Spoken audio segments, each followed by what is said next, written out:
I'm making carrot cake cinnamon rolls with a brown butter cream cheese frosting. So as always with my rolls, we're first going to start by warming up some milk. With our milk warmed up, we're going to pour out a little bit. So now with the remaining milk, I'm going to add in some bread flour to create a tangzong, and this will keep the rolls nice and soft.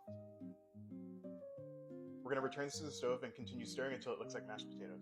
With our mixture looking like smooth mashed potatoes, now we'll add it to the milk that we portioned off previously. We'll then add in some ice cold water. I then have eggs cold from the fridge that we're going to be adding in. Next I'll add in a teaspoon of yeast, and then the remaining bread flour. So while our dough is resting, I'm going to prep some carrots.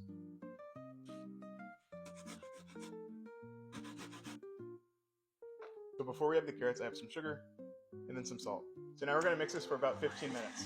So we're still mixing the dough, but we can see that it's coming together really nicely, but now we're going to add in our carrots. And so now we'll continue mixing for a little bit longer, and then we'll add in the butter. I now have some butter that we're going to be adding tablespoon by tablespoon. Alright, so it's been about 20 minutes, so now we can take this out of the bowl. It's not really sticking to the sides anymore, plus it passes the window pane test. As we can see, light shines through without it ripping. I'm going to cover this and let it sit for about an hour and a half, and then we're going to put it in the fridge to continue rising. So the rolls will be coming out of the fridge soon, but before we take them out, I wanted to get a head start on the frosting. We're going to be making a brown butter cream cheese frosting. So the first step will be browning some butter. So I'm going to cook this on the stove. It's going to melt and start bubbling up and getting brown. So our brown butter is done, so now I'll put it in a bowl. So we're going to let this cool fully, and I will want it to solidify just a little bit to make it easier to incorporate with the cream cheese.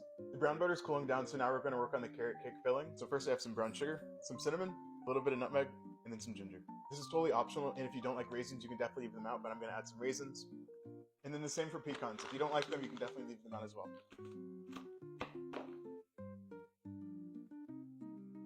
So our dough rose overnight. We can see how nice it looks. So now we're going to roll it out, so I'll flour my surface. I love letting the dough rise in the fridge overnight because it's much easier to work with. Then as I'm rolling this out, I'm going to try my best to keep it in a rectangle. Next I have some room temp butter, and we're going to spread it out on top of the dough.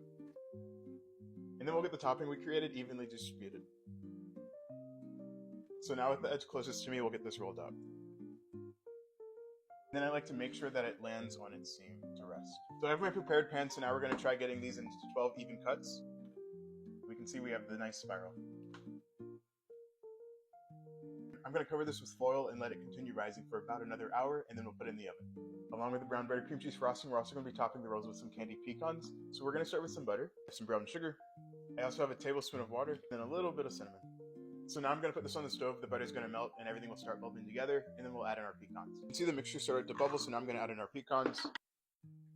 Now with a parchment lined pan, I'm just going to lay these out flat.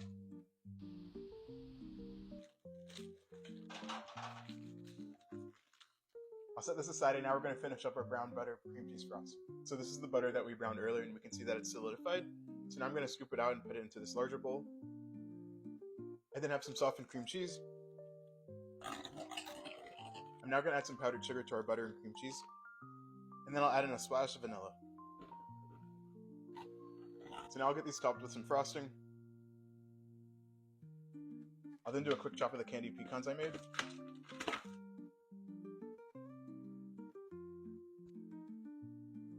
And now for the best part, I get to eat one. I'm going right for the middle. The inside of the roll is nice and soft, and I love how caramelized the bottom got. I'm really happy with how the brown butter came out with the cream cheese frosting. Although these took 2 days, they were super easy to put together. You can definitely omit the raisins if you don't like them. You can add walnuts instead of pecans as well. I'll be sure to have the ingredients in my caption and the full recipe on my Substack.